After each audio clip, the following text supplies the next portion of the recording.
Why strong people stay silent, Marcus Aurelius' hardest rule. Someone says something untrue about you, misrepresents what you did, tells a version of events that paints you as the villain. Every instinct in you wants to respond, to correct it, to make sure people know the real story.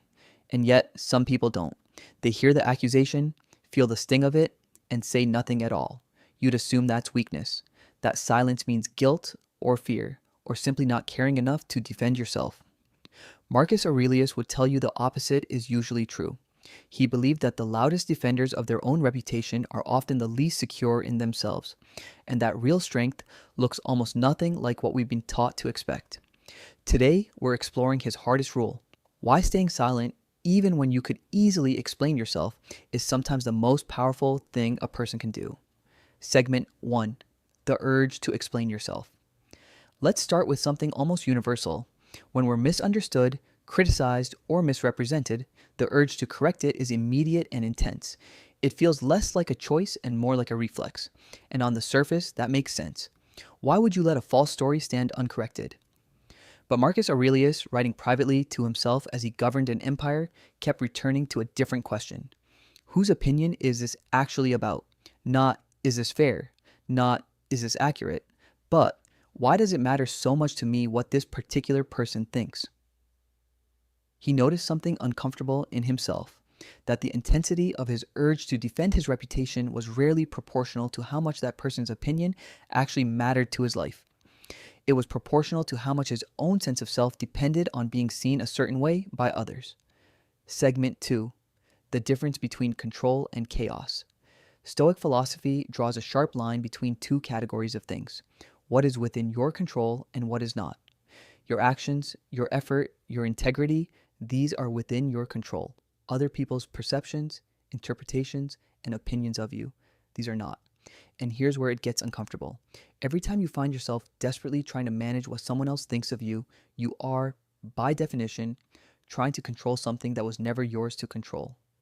Marcus Aurelius understood this wasn't just inefficient, it was a kind of self-imposed suffering.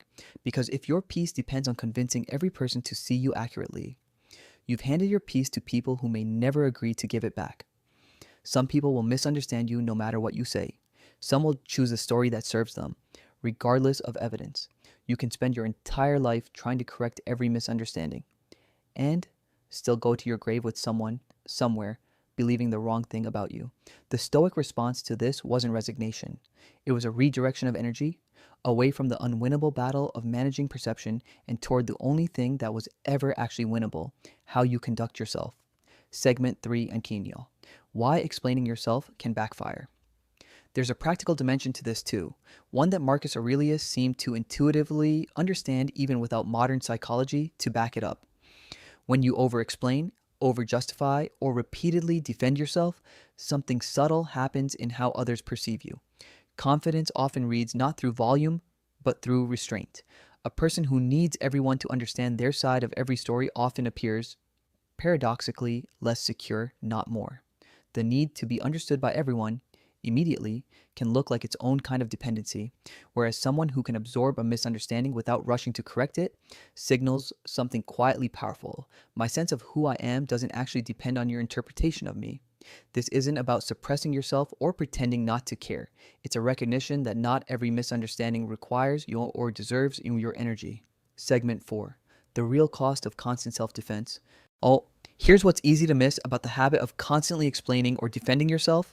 It's exhausting, and it rarely produces the relief you're hoping for. You correct one misunderstanding and a new one appears. You clarify your intentions to one person, and someone else takes the same situation and interprets it differently. There's no finish line because you're trying to control something, other people's minds, that was never designed to be controlled. Marcus Aurelius, in his private writings, returned again and again to the idea that a person's task is not to be universally understood. It's to act with integrity, regardless of whether that integrity gets recognized in the moment. This is a much heavier psychological shift than it sounds. It means tolerating being misunderstood. It means accepting that some people will think less of you unfairly and you won't get the chance or won't take the chance to correct it. That's genuinely uncomfortable, but the alternative, chasing universal understanding, is a battle with no end. Segment 5: What silence actually protects. So what does choosing silence actually protect, if not your reputation? It protects your energy. Every moment spent managing someone else's perception of you is a moment not spent on the things that are actually within your control. Your work, your relationships, your own growth. It protects your stability. A person whose sense of self shifts depending on what others currently think of them is, by definition, unstable, at the mercy of whoever's opinion is loudest in that moment. And it protects something less obvious but more enduring, your relationship with your own conscience. If you know, internally, what actually happened and why you acted the way you did, an external misunderstanding, however frustrating, doesn't actually threaten the truth of who you are. It only threatens how visible that truth is to other people, which is a very different thing. Marcus Aurelius wasn't suggesting that words never matter or that you should never correct genuine harm. He was pointing at something more specific, the compulsive, anxious need to be understood by everyone, all the time, which quietly drains a person without ever fully satisfying them. Here's the rule, stated plainly. Strong people don't stay silent because they don't care what's true.